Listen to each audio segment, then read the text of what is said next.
podcast Santos no Ar, por Cláudia Duarte.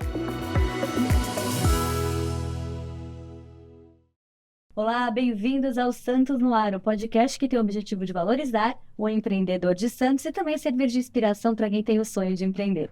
Eu sou a Cláudia Duarte, jornalista, e hoje eu vou falar sobre um assunto que eu adoro, que é saúde. Estou com dois especialistas aqui da Baixada, Fábio Ramágio e também o Dr. Daniel Fox. Tudo bem? Sejam bem-vindos. Obrigado pelo convite. Obrigado, Cláudia, pelo convite. Primeiro a gente vai falar sobre a opção de vocês, que é a medicina. A gente fala muito aqui sobre empreendedorismo e os médicos não deixam de ser empreendedores, né? Que fazem projetos, têm ideias, viabilizam projetos também. Eu quero saber por que vocês decidiram uma vocação desde criança? Vocês descobriram essa vocação no meio do caminho, aí já quando eram mais velhos? Como é que foi que você resolveu ser médico? A gente não era bom em nada e resolveu ser médico. É brincadeira. Eu sempre quis ser, sempre tive essa vontade, pelo que eu me lembro, desde a infância mesmo, né? E olha que médico tem que ser bom em muita coisa, né? Profissão. Carreira difícil, de muito estudo. Sempre quis fazer. E você, Fábio? A mesma coisa, é engraçado que, como o Daniel falou, na minha família, sempre que a gente conversava ou falava alguma coisa, eu era sempre o médico, eu ia ser um médico. Eu acho que isso eu me esperei num primo, eu não tenho nenhum familiar próximo, mas eu tenho um primo mais velho que eu acho que me levou também para a carreira médica, de falar da medicina e ter contato com ele no começo da faculdade dele. Ele não mora em Santos, na região, e eu acho que acabou terminando de me influenciar nisso. E aí eu passei e estou aí há bastante tempo. E você, Daniel, tem algum familiar ou não, primeiro médico da família. Olha que bacana. A carreira de medicina é bem complexa porque exige muito estudo, né? Você tem que estudar pelo menos 6 anos para depois fazer uma residência.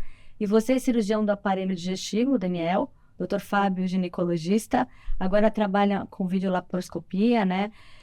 Como é que foi essa decisão? Foi no meio da faculdade? Como é que vocês escolheram? Quero saber dos dois. Sobre a residência, sobre a especialidade, a cirurgia? Sim. No começo da faculdade, até o 3º ano, eu queria fazer ginecologia, que nem o Fábio ginecologista sempre quis, é engraçado. Mas aí depois no 4º ano rodou a chave, quando eu tive as aulas de gastro, aparelho digestivo, passei a gostar bem mais. O meu foi no 4º ano, aí eu me empenhei mais pro lado da cirurgia. Você falou estudar 6 anos, não sei o quê. Eu acho que a primeira coisa que a gente tem que falar é que quem quer ser médico, e isso é inspiração para os mais novos, sei do seu caso especial. É minha filha, né, gente? Eu não vou ser mais médico. Só sou jornalista de saúde. A gente não para em nenhum momento, porque a carreira médica, é lógico que eu passei, talvez até um pouco mais que o Daniel, por mudanças muito radicais em tudo que vai sendo feito. E então a gente tem que sempre estar se adequando e se adaptando para ficar médico só atualizado, para estar realmente médico em relação às coisas especiais que a gente tem surgindo em cada momento. Então, desde que eu comecei a fazer medicina, tudo me serviu para ser a base da minha carreira, e é lógico, a faculdade é a grande base. Eu, durante a faculdade, eu queria ser médico, que eu acabei de falar para você. Você, quando entra na faculdade de medicina, eu não quero ser cirurgião, ginecologista, eu quero ser médico. Porque se você não for médico, não importa o que você escolher depois, você vai fazer mal feito, tá? Você tem que se formar médico, fazer um embasamento como médico. Eu, particularmente, acabei escolhendo, por volta do 3º, 4º ano da faculdade, a gente tinha um estágio antigo que poderia frequentar serviços de maternidade. E era o primeiro lugar que a gente era médico. Eu não queria necessariamente fazer maternidade, mas eu fui para a maternidade como médico, eu achava que a gente tinha que saber algumas coisas, entre elas, saber de onde vinham os bebês, como saíam os bebês, e fazer um parto normal, que todo médico deveria saber atender uma gestante no momento de uma urgência, num parto. Então esse foi meu objetivo, aprender a fazer parto. E eu acabei gostando disso porque é uma atividade clínica, uma atividade cirúrgica, uma atividade que você tem bastante interação com as mulheres. E mulher grávida, eu tenho que falar que é linda. Eu ainda sou, por mais que eu não faça mais a parte da obstetrícia, eu sou apaixonado pelas grávidas. Depois, na residência, você falou então, são os primeiros 6 anos. Todas as residências têm por volta de uns 3 anos hoje. Então eu me dediquei à ginecologia, no meu tempo eram só 2 anos, eu fui uma das primeiras turmas a conseguir ficar um 3º ano na residência de ginecologia, e durante a minha residência eu tive a oportunidade de fazer outras especialidades dentro da ginecologia, que é a videolaparoscopia, que naquele momento estava realmente engatinhando. A gente montava os aparelhos de vídeo, a gente era meio mecânico das Mas coisas. foi um avanço incrível, né? Aí isso mudou completo. Tem uma recuperação melhor, evita cirurgia, algumas cirurgias maiores, né? Não, na verdade, isso é talvez o maior avanço da videolaparoscopia, que hoje a videolaparoscopia na parte ginecológica, eu posso falar claramente, eu sei que na parte gastrointestinal que a gente acompanha junto muita coisa e faz muita coisa junto, é que a mulher, eu falo sempre assim, não precisa abrir a barriga mais nunca, tá? A maior parte das cirurgias ginecológicas benignas são capazes de ser feitas pela videolaparoscopia. Existem algumas situações que a gente escolhe, por acaso hoje eu fiz uma que eu não fiz por videolaparoscopia, mas a gente escolhe em situações de grandes massas, então úteros grandes, miomas grandes, cistos grandes. Aí às vezes não vale tanto a pena a gente fazer pela vídeo, mas no geral, com uma formação adequada e falando em empreendedorismo e tudo que a gente investiu na nossa carreira, Sim. não só do ponto de vista de conhecimento, como de tecnologia, de materiais para trabalhar, a gente consegue fazer cirurgias de alta complexidade por videolaparoscopia. As cirurgias oncológicas é um parênteses que a gente tem que falar, porque ora pode fazer, ora não pode, porque vai mudando algumas coisas nos aspectos de trabalho, especificamente na cirurgia oncológica. Mas um dos tumores mais comuns da mulher hoje, que é o tumor do corpo do útero, o tumor do endométrio, esse hoje o padrão ouro é fazer por videolaparoscopia. Então, é uma vantagem que a gente tem muito grande. Para aquelas pacientes com tumor maligno do ovário, por exemplo, a primeira aspecto de você avaliar é pela videolaparoscopia também. Eventualmente você tem que abrir, tem que fazer aqueles cortes grandes, isso também. Mas para você entender assim, isso não era há 10 anos atrás desse jeito, ou 15 anos atrás não era desse jeito. Então, como eu vou me adaptando a essas coisas, a gente vai realmente investindo na nossa carreira, a gente vai se adaptando a essas coisas. O grande avanço que a gente tem juntos é a endometriose. É isso que eu ia falar agora. Inclusive, o Fábio sempre fala isso em campo, né? Eu falo, Fábio, como é que você fazia isso que a gente opera junto, né? Eu faço a parte intestinal e o Fábio faz a parte da endometriose toda. Porque outro a dia eu perguntei endometriose, pra ela ele. pega órgãos vizinhos, né? Ela acaba... Sim, a endometriose é uma doença ginecológica. Que virou até um problema de saúde pública. Muita mulher sofre com isso. Né? A gente é uma doença altamente incidente na mulher em fase reprodutiva. Sim. Cerca de 10 a 15%, é variável um pouco de acordo com as populações, mas por volta de 10% é considerado como sendo a população feminina que é capaz de ter a endometriose. A mulher começou a ter menos filhos, tomar pílula, aí isso tudo contribui, a gente né? pode ter um monte de fatores. A gente tem 10 podcasts para falar só pelos fatores. Não, só pelos fatores, nem da endometriose. Mas se a gente for falar disso, a endometriose trouxe o ginecologista do cirurgião relegado a segundo plano entre as cirurgias para um cirurgião protagonista, porque a ginecologia é quem avalia a endometriose, é quem organiza a cirurgia de endometriose. A endometriose é uma doença, como eu falei, feminina dos órgãos pélvicos, que parte da parte ginecológica, do útero, e acomete quem está do lado. Quem está do lado, para frente a bexiga, para trás o intestino, basicamente é isso. É com ele. Aí ele entra junto comigo, o urologista entra comigo para as fases em que a gente precisa tirar mais partes da bexiga, mais partes dos canais do ureter, que são os canais da parte urinária, apêndice, intestino baixo, intestino alto, e aí é mais raro, mas pode subir. A gente já operou casos de endometriose do diafragma, então a gente abre o diafragma e aí junto com a equipe da cirurgia torácica, a gente abre por cima e por baixo. Então, imagina o que é. A gente fazia cesárea mal feita, né, que eu brinco. E agora é um cirurgião que a gente é um cirurgião que a gente opera a barriga toda para todos os lados. Então, isso trouxe uma necessidade de desenvolvimento, necessidade de estudo, necessidade de ter companheiros para trabalhar junto. E a maior dificuldade que a gente tem é de trazer os cirurgiões junto com a gente para realmente enveredar por esse caminho, porque é um caminho bem difícil, é um caminho São cirurgias bem muito complexas, né? São cirurgias muito grandes e normalmente complexas. Inclusive esse negócio da tecnologia que eu ia falar, outro dia eu perguntei pro Fábio na cirurgia, Fábio, como é que você fazia isso há 15, 20 anos atrás? Ele falou, não fazia. Não tirava lesão. Não tirava as mulheres. A gente não tinha o conhecimento. E assim, aí foram surgindo cada vez mais padrões de cirurgia, padrões de coisa. Nos últimos, talvez, 25 anos estão mais claros isso daí.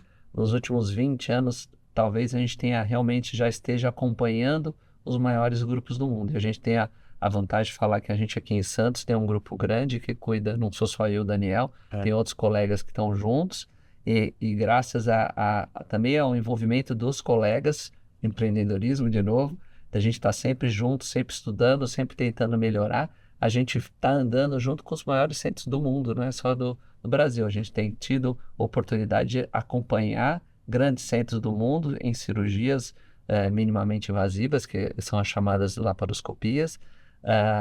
Hoje em dia, a gente tem um avanço com a robótica, só que a robótica ainda está no momento de discussão, o que é necessário, o que é boutique, o que muda. Se realmente tem vantagem, né, frente à laparoscopia ou aos procedimentos. Então, saber que a cirurgia robótica é uma cirurgia laparoscópica assistida por um robô. Tá? Então, o médico... Tem realmente a indicação, né? O médico trabalha através dos braços do robô, mas ainda a gente precisa de auxiliares em campo. O médico, antes de mexer no robô, vai lá e mexe na pessoa, faz os furos na pessoa, porque a laparoscopia é feita através de perfurações na cavidade abdominal, e aí coloca o servo robótico, são os braços do robô. Os braços do robô a seu serviço. Existem algumas vantagens, talvez mais para mim, que sou mais velho, que o robô te dá longevidade de cirurgia, porque a cirurgia você fica em pé, mexendo os dois pés, as duas mãos o tempo todo, cirurgias de laparoscopia de endometriose, às vezes a gente demora 3, 4 horas para fazer uma cirurgia. No robô eu vou ficar sentado, tomo um cafezinho, né? Brincando, não toma café, mas você tem um conforto maior, você está numa posição ergonômica muito melhor. Então, opera num console, né? Opera num console, numa cadeira de videogame, dessas mais sofisticadas que tem. E estão surgindo robôs mais novos que talvez facilitem essa interação entre homem, máquina e paciente. Tudo tem que ser, a gente tem que salientar que tudo tem que ser a favor da paciente. Então, a gente tem que ver o que realmente hoje é melhor para o paciente. É benefício para o paciente. O benefício para o paciente. As pessoas que gostam do robô ou que iniciaram a vida robótica mais cedo, é lógico, elas são apaixonadas, como eu também sou, mas hoje a nossa realidade aqui na endometriose ainda não é do robô, não é uma obrigação do robô. Da parte do câncer de endométrio, existem algumas vantagens do robô. Para o câncer do colo do útero, parece que o robô era um pouco melhor, mas ele saiu a laparoscopia nesse momento, está precisando de um estudo para dizer se a gente pode operar por laparoscopia ou não, isso serve para o robô ou não. Os grandes centros já fazem por robótica a cirurgia do câncer do colo do útero com a robótica. Muito bem. Agora, o Dr. Fábio falou muito da questão do investimento na carreira, na profissão, e o médico investe muito porque a faculdade é cara, enfim.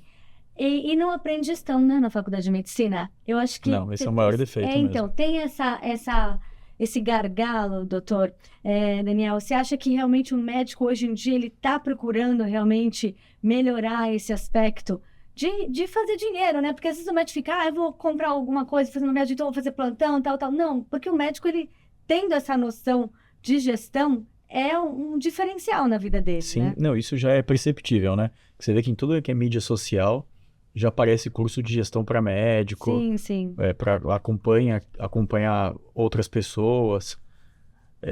Precisa, porque, na verdade, você não deixa de ser um empresário, né? Você monta seu consultório, você tem que gerir lá dentro. A grande maioria dos consultórios, né, dão prejuízo, né, Fábio? Não dão lucro. Justamente por essa questão. O que entender é que a gente gestão, não tem né? nenhuma gestão, Sim, não tem nenhuma por matéria conta da questão da gestão. que Isso que ensine eu acho que eu minimamente acho a que essa é a gestão. Né? principal dor Mínimo, do a gente nem médico. sabe como começar. Não sabe. Você sai da faculdade e você está pronto para salvar as pessoas, para cuidar das pessoas, mas não está pronto para cuidar do seu negócio. Como é que você abre a sua porta e monta o negócio? Exatamente. Não sei. Agora, Daniel, a parte cirúrgica, né? Você é um cirurgião, é uma especialidade muito desgastante, né? Porque você tem que ficar atento, você tem o seu consultório também, mas a cirurgia requer muito do médico. Como é que você se motiva? Porque a pessoa tem que estar sempre bem para operar, você também, né? A gente tem que... Tem uma motivação diária. Como é que é isso? Eu acho que isso é natural. A motivação de ir para o hospital é natural. Uhum.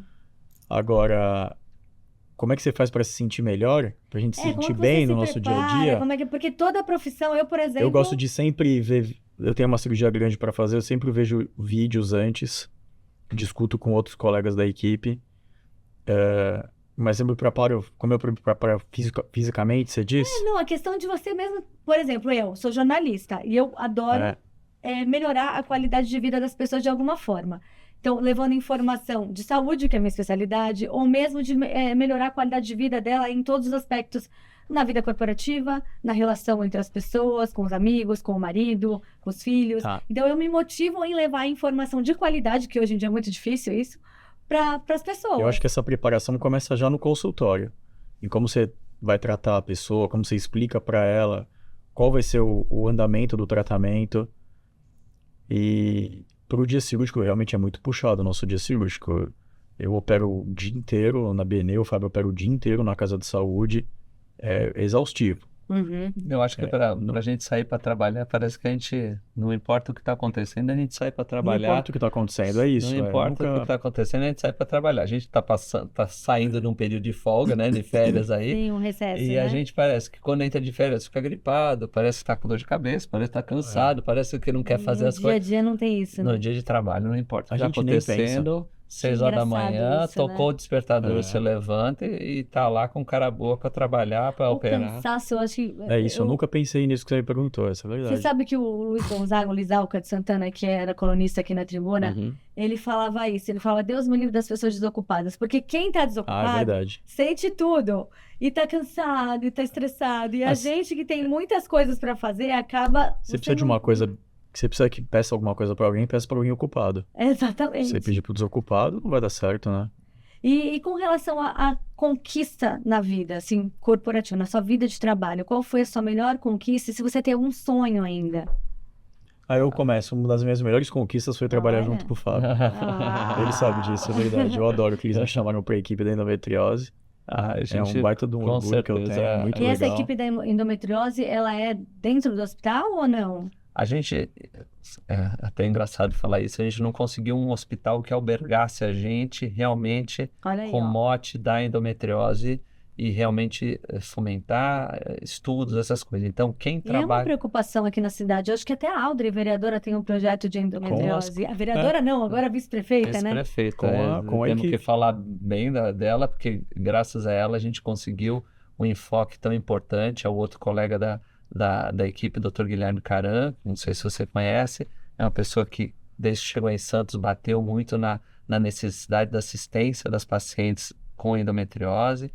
A Audrey, através de um projeto local, conseguiu o projeto cirurgia de alta complexidade de endometriose dentro do Hospital dos Esticadores, que a gente já vem Muito fazendo esse legal. projeto desde 2020. E talvez do que a gente conseguiu conquistar para a Baixada Santista, eu acho que esse projeto é um dos melhores. Já tem mais de 200 pacientes atendidas. São poucas perto da real necessidade, mas Mas pacientes perto- estavam perdidas, né? mais pacientes perdidas, pacientes muito complexas. A gente Uhum. acabou de fazer estamos acabando até esse final de semana, Final a de gente semana acaba agora. um mutirão das cirurgias em que a gente adiantou uma fila de mais de 20 pacientes de Santos que estavam paradas. Então, como projeto de conquista, realmente conquistar a equipe é o melhor. É A equipe- alinhar a equipe, né? e a Alinhar a equipe é difícil. realmente foi o melhor. Agora, a gente já batalhou diversas vezes para que a gente conseguisse montar uma sede mesmo nossa dentro de um hospital, mas a endometriose é uma cirurgia cara, é um procedimento que é custoso, porque para você ter as coisas que você precisa para fazer endometriose são caras. Uhum. Mas talvez seja mais caro para conseguir o envolvimento do médico, do ginecologista, do cirurgião de tórax, do cirurgião urológico, porque são cirurgias que demandam um treinamento diferente do que a gente fez até agora. Uhum. São pacientes normalmente jovens que estão perdendo Idade a capacidade. reprodutiva, que Idade pode até reprodutiva. perder a essa capacidade capacidade. reprodutiva, e elas normalmente chegam para a gente perdendo a capacidade reprodutiva ou já perderam essa capacidade reprodutiva. São pacientes diferentes do câncer, porque eu falar para o câncer, ela tem câncer aqui, eu tenho que tirar aqui, ela fala, tira até a perna junto Tira, e tá tudo bem. exato. Agora é bem É diferente. sobrevivência, né? Agora, para endometriose, eu sempre falo, não é câncer, ela não não vai acabar com a sua vida, Mas mas acaba ela vai, tem um pode, impacto vai, da pode qualidade de impedir que vida. você Sim, viva muito. a vida toda. Então, Sim, ela não sim. te mata, mas ela impede que você tenha esse uma que é o vida problema. boa. Capacita, né? É. Capacita a mulher. Então, é muito difícil você falar de endometriose sem você criar o que a gente, graças a Deus, conseguimos criar aqui através de realmente uma equipe envolvida Muito na bacana atenção. esse projeto. Ok. Daniel, como que o médico cuida da saúde? Também depois quero ouvir de você. Tô vendo o Daniel é todo bronzeado, tá voltando aí das festas, pratica esporte, porque às vezes o médico cuida de todo mundo e esquece dele mesmo, né? Você Não, cuida da mas sua saúde. eu sou até meio neurótico com isso. Eu faço exercício de domingo a domingo, como Médico direito a cirurgião grande de maior parte. câncer, será que tem É. medo, né? Porque Ou- realmente... Eu como a maior parte das refeições direito, né? Claro, eu tenho duas crianças, a gente sai para comer hambúrguer, pizza, é normal. Mas eu faço muito exercício. E recentemente eu peguei minha coluna, né? Que eu tinha hérnia de É disco. mesmo? Peguei no meio do ano passado. Mas né, eu sou bem regrado, sou bem correto. E você, doutor Fábio? O Fábio também faz exercício, ele também O faz. pessoal fala que eu não faço, eu faço Ele o que eu faz. consigo fazer. Eu acho que eu tô no Então, eu me momento... forço a fazer. Eu estou num momento que eu acho que a gente sempre tem que se dedicar mais a gente, né? Mas eu acho que os projetos vão levando a gente a tantas confusões que o cuidado pessoal, principalmente da parte física, é o que eu mais fico devendo mesmo. Mas cuidados alimentares e sono, eu acho que eu consigo fazer e eu consigo tentar respeitar o que eu oriento aos pacientes, né? Comer bem, ter atividade. A gente não consegue fugir do estresse, né? Porque o estresse Não consegue. começa na cirurgia, consegue. não pode esquecer assim, o estresse da cirurgia, do intraoperatório, é o que a gente está mais preparado para passar. Eu acho que esse O estresse problema é o não depois. não é um estresse que vai afetar a sua saúde. É aquele estresse temporário. E é um estresse que Não, mas é isso que eu estou te só falando. adrenalina, O né? estresse relacionado ao procedimento cirúrgico é o que a gente mais foi preparado para Sim, fazer. sim. Mas Isso o a gente tá estresse para preparado. colocar paciente no centro cirúrgico ou por motivos burocráticos ou por motivos de Isso é autorizações São ou por coisas que não dependem só que não do médico dependem da cirurgião. gente, Isso é que a complicado. gente depende de estar presente, porque senão não consegue desembaraçar, talvez isso seja o maior estresse. Eu acho que isso é um sofrimento. O médico quer salvar e não consegue viabilizar. Isso deve ser muito difícil. Viabilizar isso, de novo, lá para o começo da nossa conversa, o que mais nos acaba sendo difícil é o investimento que a gente tem que fazer em materiais que não seriam nós, como médicos, que deveríamos estar fazendo, que a gente ainda continua fazendo, para a gente continuar nesse protagonismo dentro da cirurgia ginecológica e cirurgia geral, consequentemente. É o mesmo investimento, né? É. São áreas diferentes, só que a gente investe na mesma coisa, em vídeos bons de laparoscopia, pinças boas, que é para o nosso conforto e para a segurança do paciente. Sim. Santos é uma Muda. cidade boa para clinicar, para fazer cirurgia, para exercer a função de médico? Eu acho que a gente tem que fazer ela ser boa. Se A gente tem que fazer ela ser boa. Se a gente Fábio for, falou eu tô certo. aqui, Lugar perfeito hoje não existe. eu tô aqui em Santos desde 99. Desde 99 eu tenho me dedicado a fazer com que os hospitais tentem ficar o mais próximo. A gente sempre usa São Paulo como balizamento como e referência. referência. Então a gente tenta trazer Santos para a altura de São Paulo. Para a gente fazer isso nesses tempos que a gente está juntos aqui, a maior parte do investimento acaba sendo nosso e não da equipe hospitalar aqui mesmo? de Santos. Infelizmente ainda isso está Infelizmente, é acontecendo. isso. A gente está passando, sempre está passando, a pandemia passou, pré-pandemia teve outras situações e nesse momento está passando por algumas reformulações que deixam a gente chateados até por causa do nosso investimento, o objetivo de ter realmente a melhoria e aproximar cada vez mais da gente dos setores de referência. Então isso é um problema para a gente. O médico cirurgião, ele tem uma equipe, né? Um cirurgião, ele não faz uma cirurgia sozinho. Ele tem um anestesista, tem as enfermeiras, auxiliares, enfim. Como que isso funciona para organizar essa equipe, para lidar com essa equipe? Porque o médico tem que ser o líder lá, né? O cirurgião, para administrar tudo isso. Como é que é o seu jeito de fazer isso? Como é que alinha a equipe? É fácil? Realmente um desafio grande? Eu vou falar isso porque eu sou mais velho. Pode falar.